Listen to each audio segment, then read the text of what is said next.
Haprengi khubor ki bayat khmat bag United Democratic Party kabadon khat arngot ki MLA kala ban sha weng no nak Sorkar MDA II ha ka jingelam ka National People's Party hadin ki thma ktien basher khai ha kapor election khamtam nak election ka badang sudap ha so yong constituency menteri rang ba ka jela Meghalaya u konrad ki sangma uthe pjah ye kini ki khubor baro habakran chigilat pathai khubor ulaong ba ka NPP ba ka UDP ki le tre lang ha ki sans nambaladap Matkin dang yai beteng hakani ka samoy baar jong ka MDA II dagaji berkat nak benta ka jingbha ka jella.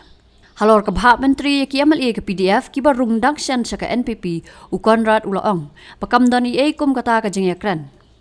See, we have also spoken in election time, even during the 2023 general election time also.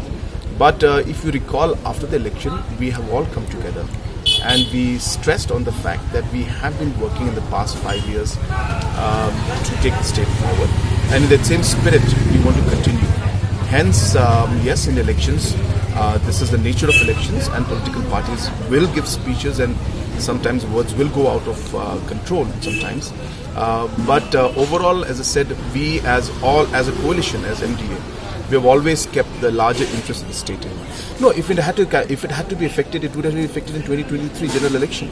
Even in 2023 general election, there was a lot of language that was used, but still we continued. No such decision has been made. As I said, these are all speculations that are being done in the market.